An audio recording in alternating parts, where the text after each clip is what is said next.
Hello guys, isang mapagpalang hapon po sa buhay ng bawat isa. Nandito po tayo patuloy nagde-deliver ng libreng ulam sa nakapollow, nakashare, nakalike, nakacomment na mayroon pong address sa programa po ni Libreng Ulam.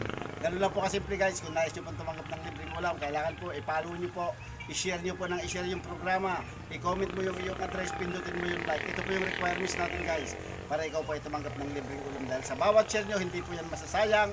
Marami po ang nanonood sa programa ni Libreng Ulam. At isa po sa mga nanonood na yan ay hihipuin ng Panginoon para po mag-sponsor dito po sa programa ni Libreng Ulam. Katulad po nitong ating binibigay, hinipo po ng Panginoon si retired Colonel Virgilio Baldovino na kung saan panglabing isang banjerang isda na po yung naipamimigay niya sa programa ni Libreng Ulam.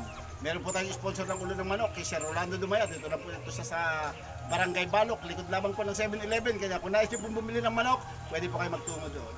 At meron po tayong sponsor ng lugaw kay Sir King Pimanlusok. Dito lang po sa Bukana ng Santo Rosario. Yan po yung masarap na lugaw. Meron mga lutong bahay na ulam dyan.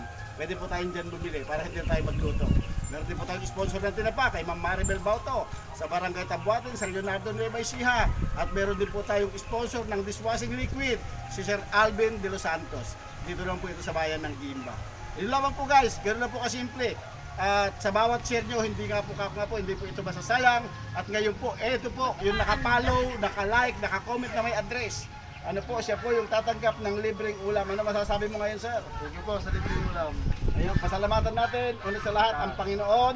Pangalawa po, yung mga sponsor, si retired Colonel Virgilio Baldovino, Sir Rolando Dumaya, Sir King Pimanlusok, Ma'am Maribel Bauto, at saka si Sir Alvin de los Santos. Sila po yung ating mga sponsor at alam ko po marami pang papadala ang Panginoon sa programa ng Libreng Ulam. Yun lamang po sa mapagpalang hapon. God bless.